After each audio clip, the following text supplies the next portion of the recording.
সম্মানিত দিনী প্রিয় ভাই ও বোন, আসসালামু আলাইকুম ওয়া রাহমাতুল্লাহি ওয়া বারাকাতুহু।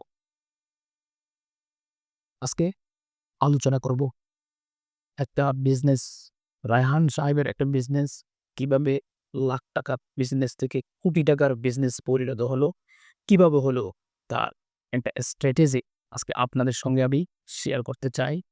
রায়হান সাহেব খুবই ভালো মানুষ ছিলেন।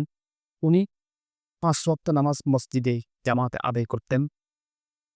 সপ্তাহে ২ দিন রোজা রাখতেন। প্রতি ফজরের নামাজের পরে উনি সূরা ইয়াসিন তেলাওয়াত করতেন এবং বেশি, বেশি আল্লাহর রাস্তায় দান করতেন।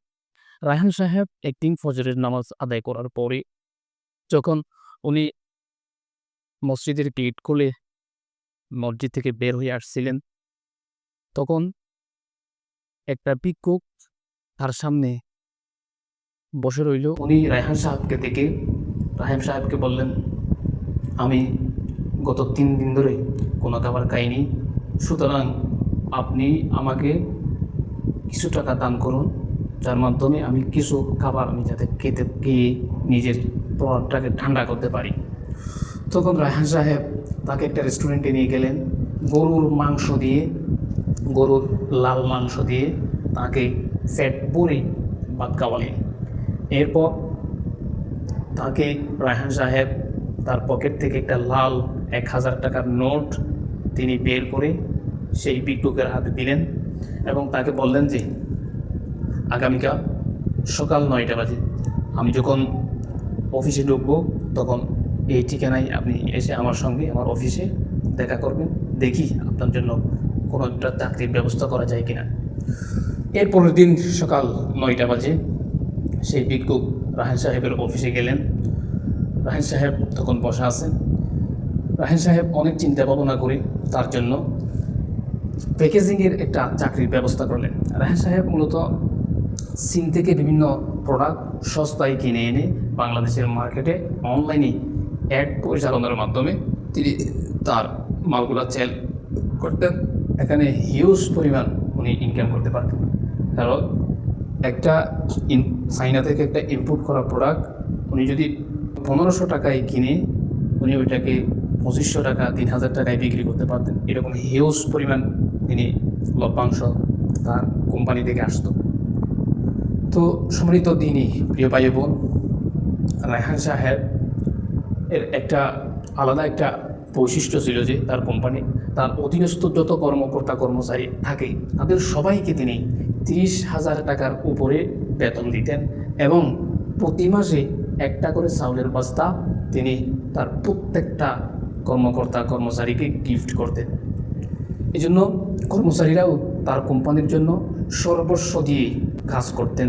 কোম্পানিকে এগিয়ে নেওয়ার জন্য তারা চেষ্টা করতেন রায়হান সাহেবের সঙ্গে।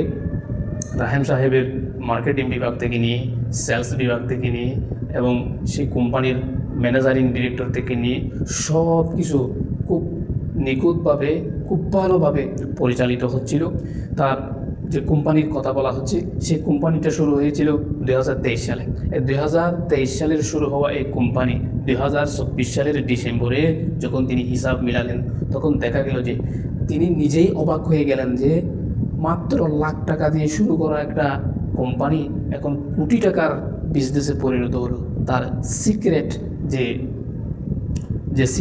স্ট্র্যাটেজিটা উনি জানতে পারলেন, সেটি হচ্ছে তার অধীনস্থ যে কর্মকর্তা কর্মচারী তার কোম্পানির জন্য কাজ করছেন তাদের প্রতি ইনসাফ করার কারণে আল্লাহ রাব্বুল আলামিন তার এই বিজনেসটাকে এভাবে গ্রো করালেন, এভাবে তার কোম্পানিকে লাখ টাকার কোম্পানি থেকে কোটি টাকার কোম্পানিতে পরিণত করলেন।